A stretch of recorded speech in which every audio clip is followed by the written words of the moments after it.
And that whole ending, all I could think about was Nosferatu. But we will get into that. Oh yeah, separately. it's true. I think that was the final scene was completely lifted out of Nosferatu. Directly. Yeah. Robert Eggers, I hope you're collecting your royalties.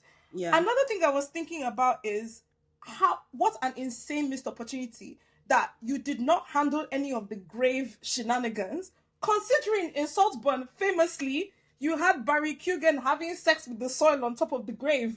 So it's not like it's true, you've never done it before. I was because I knew that, I was like, what debauchery is she going to do with the grave in this film? And they didn't even get there. The last thing you see is a Nosferatu-esque shot of Margot Robbie looking beautiful but pale. And I was like, that's it. We don't get to see some crazy grave stuff. That's a pity. However, the actual final montage of the film where you're sweeping back and forth between the modern day and the past. Listen, I watched that and, like you said, I'm easily impressed. I understood why this was Emerald Fennell's little love letter to her 14-year-old self. It felt like a 14-year-old romanticized imagination of what the ending of Wuthering Heights is. It's not the correct interpretation, but it literally felt like a 14-year-old, oh my god, so romantic ending. Yeah. And as a popcorn film, I enjoyed it. I think that's the reason why they didn't do the grave digging scene, by the way, because it would have required a return to like an ugly energy where she wanted it to just be this moment for everyone to start crying. Let's get into the themes. Let's start with otherism and race. Let's talk about it. D, what race is Heathcliff supposed to be? Maybe race is not the correct word. Of what ethnic origin is that character supposed to be? Going into it, based on what I had read online, before I read the book I understood that Heathcliff was definitely somebody who didn't look white and was most likely someone of Romani origin. However, upon reading the book, my identity as a Black British Caribbean person, I don't know, maybe it's just the lens through which I understand British history.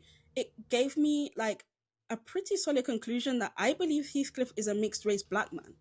First of all, there's only one correct answer here, which is that if you're reading the book, we don't know. Heathcliff's race is basically anyone who doesn't look like a white Englishman of that time, right? So all we can do is speculate.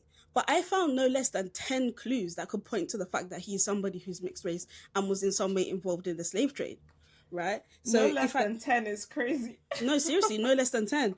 So if I highlight the most prominent ones, right? Obviously, the big one is that he was found in Liverpool. Okay? So Liverpool was the center. Yeah, it was the center of Black, what would have been, what you could argue is like Black British life at that time.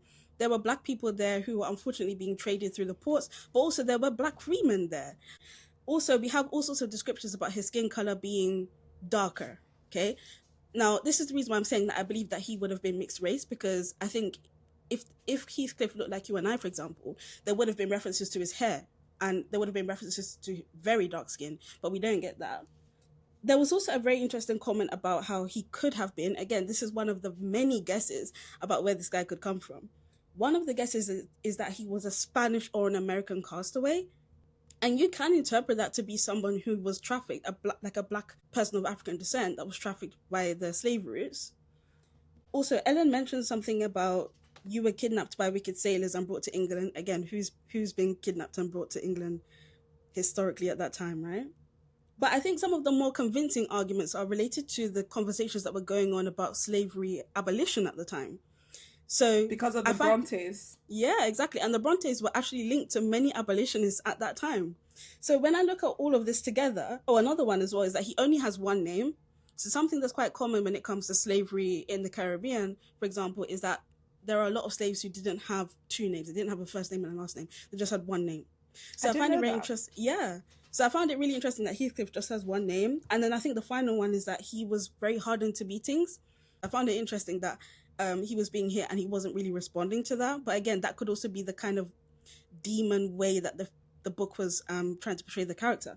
So yeah, long story short, I still think the correct answer is that we simply do not know what his race is, but we do know that he's not white in the sense that he wouldn't have blended into British culture at that time. And although there are other guesses about, like, he could be Romani, he could be, this is a slur now, but he was a gypsy, or I know there were some potential cases for him being Irish and stuff like that.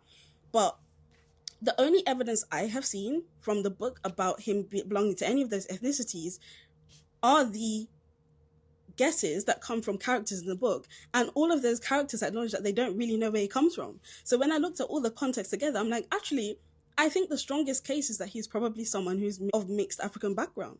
What did you think? I think that's a really, really good breakdown. You've actually slightly adjusted my view of Heathcliff with what you just said. That makes a very strong case that he's a biracial black. He's a child of Kathy's father and an enslaved woman. Or he's just some kidnapped enslaved boy. However, that's not how I interpret Heathcliff. But with this conversation, with what you've just said, maybe you've actually changed my opinion. But up to this point, to me, he was quite unambiguously a Romani boy. And the reason for that was because, and maybe this is also a thing about like our socialization, right? As a Caribbean Black British person, you have some additional ways of viewing how people view you as race that's a bit different from mine. To me, if he was Black, I would know he was Black from the storytelling. That's to me. To me, like within African identity, like whiteness is completely separate from us. Now, I understand that in the UK versus America, one drop rule wasn't quite the same thing. So perhaps it's not quite as extreme as how it would have been in America. However, I just struggle to believe that if this was a character that could in any way be coded as what would have been Negro at the time, that none of the characters would ever say it.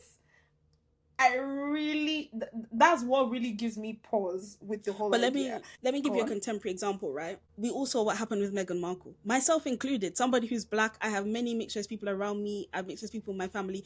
When I saw Meghan Markle, I didn't see anything pointing to African ancestry. I literally thought she was Greek, right? So what I'm saying is Heathcliff could easily be someone like a Meghan Markle, and I get what you're saying about the one drop rule, but the fact that passing exists means that there are people who have African ancestry who were able to navigate certain spaces, and no one, they were even thinking they were white, much less Romani or something. But then this goes to what are Romani people? Because to me, what you just said is not mutually exclusive with being Romani, because Romani people have a combination of origins from Southeast Asia, what was quote unquote Moorish areas, some Irish areas, sometimes North Africa, which included Black people. So I'm not saying that this is a character that doesn't have possibility of having African ancestry. I'm just not sure I see him as a character with an obvious Black like parents, for example. Another thing is the language around Lascar specifically that is used is such a culturally specific terminology that I'm like, would a white person view a person that could be coded in any way as Black and describe them with the language that is...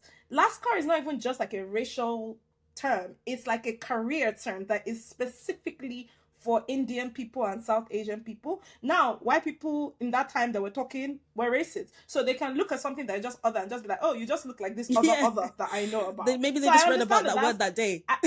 I do understand that there's a strong possibility that's happening.